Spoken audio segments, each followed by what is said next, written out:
नमस्कार, सुबह के 9 बजने वाले हैं। वक्त है 9 की 9 खबर का। मैं हूं आपके साथ विभा उपाध्याय और बड़ी खबर पटना से। पटना एयरपोर्ट पर पकड़ी गई एक लड़की से पूछताछ लगातार की जा रही है। लड़की के बैग से सैंडल की बरामदगी की गई। पटना एयरपोर्ट पर ये लड़की पकड़ी गई है जिसके बैग में सैंडल बरामद हुआ। इस सैंडल में ट्रैकर लगा हुआ था। जीपीएस ट्रैकर को जैसे ही सीआरपीएफ की टीम ने जानकारी के तौर पर सामने रखा, पकड़ी गई लड़की से आईबी की टीम पूछताछ करती नजर आई। लड़की की मां से भी पुलिस ने पूछताछ की है। तस्वीरें आपके टीवी स्क्रीन पर हैं जिससे पूछताछ की गई है।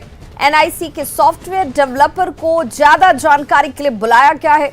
पटना सिटी के दरगाह रोड की रहने वाली लड़की बताई जा रही है जो कि पटना से बेंगलुरु जा रही थी, जिस दौरान पटना के जयप्रकाश नारायण इंटरनेशनल एयरपोर्ट पर इस लड़की को पकड़ा गया। ये अजीबोगरीब स्थिति तब सामने आई जब ये लड़की पटना से एयरपोर्ट जाने के लिए इस एयरपोर्ट पर पहुंची हुई थी। सीआईएसएफ के जवानों ने और अधिकारियों ने लड़की के हैंडबैग की तलाशी ली और अंदर रखे सैंडल से जीपीएस ट्रैकर बरामद किया। लड़की को बेंगलुरु जाना था और पटना एयरपोर्ट पर ये लड़की पहुंची हुई थी। जब सीआईएसएफ के अधिकारियों ने इस लड़की से पूछताछ की तो ये कोई संतोषजनक जवाब नहीं दे पाई, जिसके बाद सीआईएसएफ के अधिकारियों ने युवती को पकड़ लिया है और अब इस पूरे मामले की जानकारी जो है इससे ली जा रही है। वहीं साथ ही साथ पटना पुलिस के अधिकारियों को भी इसकी जानकारी दी गई। पटना पुलिस के अधिकारी मौके पर पहुंचे और युवती को पकड़कर एयरपोर्ट थाने ले गए। इस बात की जानकारी मिलते ही आईबी समेत दूसरी तमाम जो जांच एजेंसियां हैं वो भी एयरपोर्ट थाने पहुंची और युवती से पूछताछ की शुरुआत करती नजर आई। जानकारी के अनुसार युवती जो है वो पटना के ही सुल्तानगंज थाना क्षेत्र के शाहगंज इलाके की रहने वाली बताई जाती है। युवती के पिता बेंगलुरु में सोफे का बिजनेस करते हैं। अपने पिता से मिलने के लिए ही ये युवती जो है इंडिगो की फ्लाइट से बेंगलुरु जाने के लिए पटना एयरपोर्ट पर पहुंची हुई थी। सूत्रों से मिली जानकारी के अनुसार युवती का बॉयफ्रेंड आपराधिक प्रवृत्ति का रहा है और उसके खिलाफ पुलिस में कई मामले पहले से भी दर्ज हैं।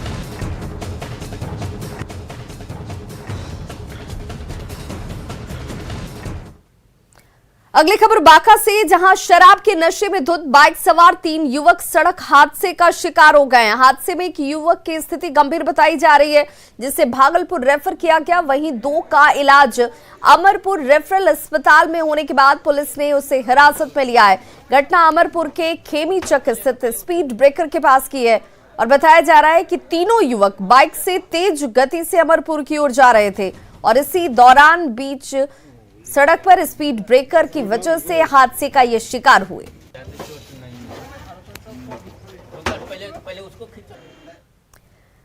पछुआ हवाओं ने राजधानी पटना समेत पूरे बिहार में कनकनी को बढ़ा दिया है। ठंड के साथ घने कुहासे ने लोगों की परेशानी बढ़ा दी है। कोहरे की वजह से विजिबिलिटी 100 मीटर से भी कम की है और यही वजह है कि गाड़ियों को अब दिन में भी हेडलाइट जलाकर चलने की मजबूरी है। मौसम विभाग के मुताबिक बिहार के 26 जिलों में शीतलहर की स्थिति बनी रहेगी और तापमान में 2 से 4 डिग्री तक की गिरावट भी आ सकती है। पटना से ज्यादा जानकारी दे रहे हैं हमारे संवाददाता रवि एस नारायण। सर्द पछुआ हवाओं के कारण पटना समेत पूरा बिहार ठंड की चपेट में है और ठंड के साथ कोहरे ने दोहरी मार दे रही है। लेकिन यहाँ पे जरा देखिए कि पटना की जो स्थिति है वो किस कदर यहाँ पे कोहरा है। इतना घना कोहरा है कि यहाँ पे विजिबिलिटी जो है वो बामुश्किल 100 मीटर भी नहीं है और यहाँ पे जो गाड़ियाँ हैं वो दिन में भी लाइट जलाकर चलनी पड़ रही है और ये कुहासा जो है वो खतरनाक गाड़ियों के चलाने के लिए है। आपको जरा तस्वीर दिखाऊं कि ठीक मेरे दाहिने में यहाँ पे पटना हाईकोर्ट है। अभी हम लोग बेली रोड पर खड़े हैं और पटना हाईकोर्ट ठीक अपने बगल में है, लेकिन यहाँ पे हाईकोर्ट दिखाई नहीं पड़ रहा है क्योंकि कोहरा जो है इतना ज़्यादा घना है। जो लोग जाने वाले इस बार आज ठंड कुछ ज़्यादा है। हाँ है, निश्चित है। कुहासा कितना ज़्यादा खतरनाक है? हाँ, खतरनाक तो है, दुर्घटना का संभावना ज़्यादा रहता है। हाँ, तो ठंड बड़ी है। हाँ, निश्चित रूप से। देखिए ठंड बड़ी है और जो कुहासा है वो घना है और ये जो स्थितियां हैं वो लोगों की मुश्किलें जो हैं वो बढ़ा रहा है। सबसे बड़ी बात है कि मौसम विभाग ने कहा है कि अगले रविवार को थोड़ा सा मौसम साफ हो सकता है, लेकिन अगले 3 दिनों तक जो है वो और ठंड पड़ेगी। जो तापमान है 2 से 3 डिग्री तापमान और गिर सकता है। ठंड बहुत ज्यादा है आज भाई। हाँ भैया, ठंड बहुत ज्यादा है। क्या सामान लेकर निकल रहे हैं? हम लोग तो फेरी करते हैं, गरीब आदमी है, यही कमाते खाते हैं। हाँ, सुबह सुबह निकल जाते हैं। भोर है वो बहुत है, बहुत है। कुहासे से डर लग रहा है गाड़ियों चलाने में? हाँ, तो डर तो लग रहा है। ठीक है। तो यहाँ पे फेरी वाले हैं जो सुबह सुबह निकले हैं अपने कामों पे, लेकिन जो कुहासा किस कदर है वो मुश्किल है। पूरा टोपी लगा के निकलना पड़ रहा है। टोपी लगाने की कुहासा बहुत पड़ रहा है ना, ठंडा बहुत है। तो ठंड में ऐसे ही बच के रहने की जरूरत है। बच के रहना तो क्या करेंगे, पेट के लिए तो चलना ही पड़ता है। निश्चित रूप से अपना काम जो है वो करते रहना है। लेकिन मौसम विभाग ने सतर्कता जताई है और कहा है कि लोग जो है वो सतर्क रहें और गाड़ियों जो है जो आवाजाही है, अगर गाड़ी चला रहे हैं, 4 व्हीलर चला रहे हैं तो सावधानी से चलाएं ताकि दुर्घटना से बच सके। कैमरा पर्सन सुबोध के साथ रवि एस नारायण, न्यूज़ 18 पटना। तो सिर्फ राजधानी पटना में ही शीतलहर की चपेट में लोग नहीं है। गोपालगंज की तस्वीरें भी अब आपको दिखाते हैं, जहां पर शीतलहर आपको साफ नजर आएगा क्योंकि सर्द हवाओं ने यहां पर भी कनकनी बढ़ा दी है। कड़ाके की ठंड और पछुआ हवा की वजह से लोग अब चौक चौराहों पर अलाव का सहारा जो है वो ले रहे हैं। विजिबिलिटी कम होने की वजह से वाहन चलाने में लोगों को परेशानी उठानी पड़ रही है। आज न्यूनतम तापमान 8 डिग्री दर्ज किया गया। वहीं दैनिक मजदूरी करने वाले लोग ठंड की वजह से बाहर नहीं निकल पा रहे। इतनी बहुत ठंडा पड़ रहा है, वैसे हमने के आग ताप के अपन दिन काटता नहीं सो, काम धंधा लगते नहीं खे, कहूँ जा पाना कि सो ठंडी में अपन बाल बच्चा लेकर आगे तापता नहीं सो। तो बाढ़ में कड़ाके की ठंड और शीतलहर का कहर जारी है। कोहरे की वजह से हाईवे पर गाड़ियों के हेडलाइट के सहारे देखिए लोग अपनी इस आवाजाही को इस वक्त जारी रख रहे हैं। ठंड और शीतलहर का कहर लगातार दिख रहा है। तापमान लगभग 2 डिग्री तक पहुंच चुका है। कनकनी की वजह से लोगों की परेशानी इस वक्त बढ़ गई है।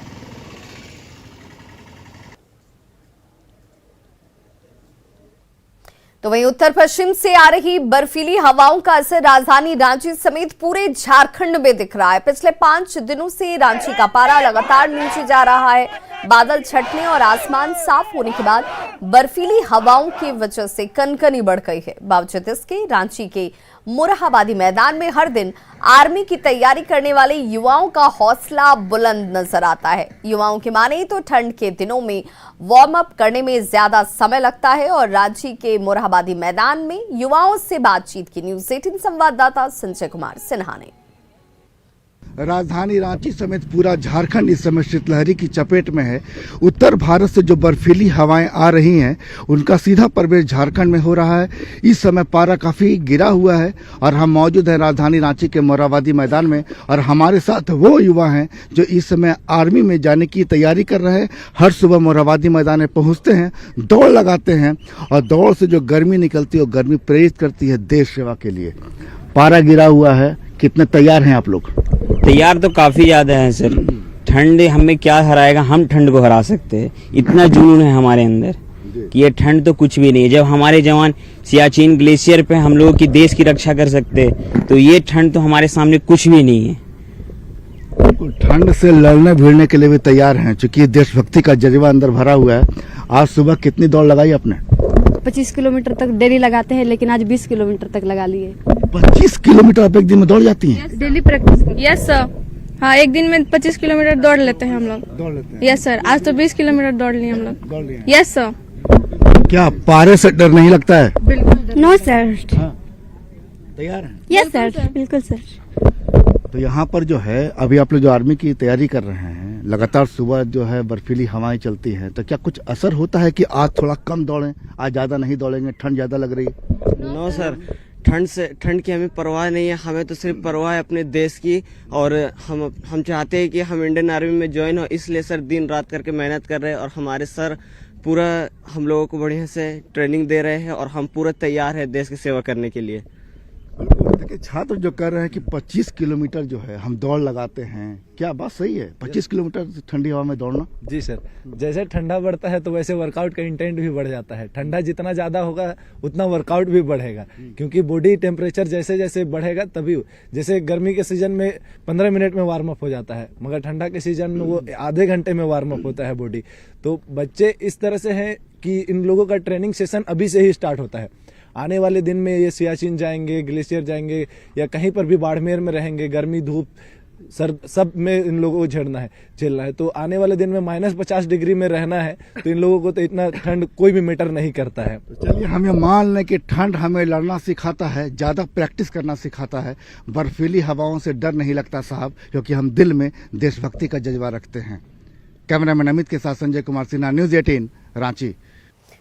अररिया में अगले 3 दिनों तक मौसम यूं ही सर्द बना रहेगा। शुक्रवार को न्यूनतम तापमान 9 डिग्री रिकॉर्ड किया गया था, जबकि आज भी न्यूनतम तापमान 9 डिग्री ही दर्ज किया गया है। जिले में पछुआ हवा चलने की वजह से तापमान में गिरावट आई है और यही वजह है कि आम लोगों के जीवन पर इसका सीधा असर दिखता है। अररिया में मौसम का हाल बता रहे हैं संवाददाता सतीश कुमार। पछुआ हवा चलने की वजह से लगातार मौसम जो है सर्द है। अभी तस्वीर जो है अररिया शहर के आश्रम मोहल्ले की है। तस्वीर में साफ तौर पर देखा जा सकता है कि जो गुनगुनी धूप तो खिली है इस इलाके में, लेकिन मौसम जो है बिल्कुल सर्द है। बता दें कि बीती रात जो न्यूनतम तापमान जो अररिया का था 9 डिग्री सेल्सियस था और लगातार तेज़ हवा चलने की वजह से इलाके में लगातार जो है सर्दी का माहौल जो है वो अभी भी बना हुआ है।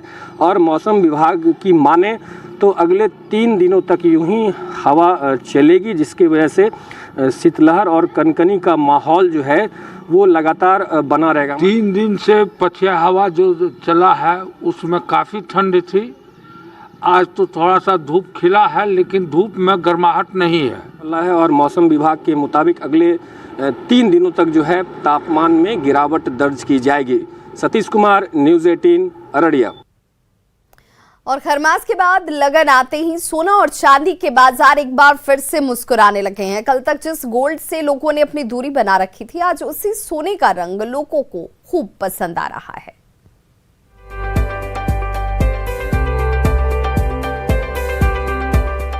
खरमास का महीना पार होने के बाद सोने की चमक से बाजार एक बार फिर रोशन हो उठा है। शादी ब्याह का लग्न आते ही आभूषण बाजारों में खरीदार दिखने लगे हैं। हालांकि बताया जा रहा है कि सोने चांदी के भाव में खरमास महीने से अब तक ज्यादा उतार चढ़ाव देखने को नहीं मिला है। बावजूद इसके लोग बजट में ही खरीदारी करना पसंद कर रहे हैं। दरअसल खरमास महीने में सोने का भाव 46,400 से लेकर 46,600 के बीच घूमता रहा। हालांकि खरमास के बाद 26 जनवरी के करीब सोने का भाव 47,000 के पार भी गया, लेकिन 28 जनवरी को सोने की चमक 46,800 पर आकर रुकी। शादी ब्याह है, उसी का फंक्शन वगैरह, उसी का तैयारी वगैरह चल रहा है, उस चलते ही हम लोग आए हैं ज्वेलरी वगैरह खरीदने के लिए। क्या क्या खरीद रही हैं? वही गले का सेट वगैरह देख रहे हैं अभी, अंगूठी। महंगा, हाँ महंगाई तो बहुत बढ़ गई है, थोड़ा बजट से बाहर ही। वही देख पसंद आ रहा, देख रहे कैसा पसंद आता है। ओवरऑल गहने का जो रेट है वो बहुत ऊपर चला गया है, क्योंकि हम लोग एक ड्यूरेशन के बाद निकले हैं, 6 महीने के बाद आए हैं। कोरोना कम हो गया तो अभी हम लोग आए हुए हैं, लेकिन रेट जो दिख रहा है बहुत ज्यादा हाई है, इसीलिए हम लोग का बजट एडजस्ट नहीं करना पड़ रहा है। सोने के साथ साथ चांदी के भाव में भी खरमास महीने से लेकर अब तक ज्यादा उतार चढ़ाव देखने को नहीं मिला है। 28 जनवरी को 10 ग्राम चांदी का भाव 660 था। वहीं हीरा अपनी चमक के साथ बाजार में बरकरार है। सामान्य हीरे के गले का एक सेट बाजार में 4 से 5 लाख के बीच खरीदा जा सकता है। लेकिन आपको बता दें कि हीरे के गहनों की कीमत कट, कलर और क्लैरिटी पर निर्भर करता है।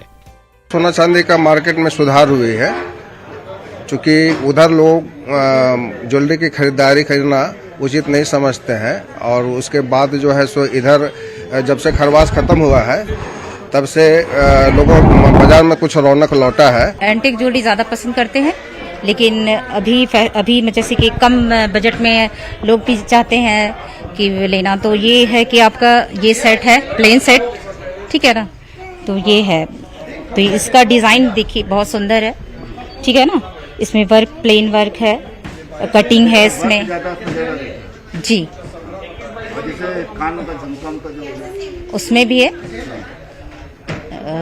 डिज़ाइन पे होता है सर।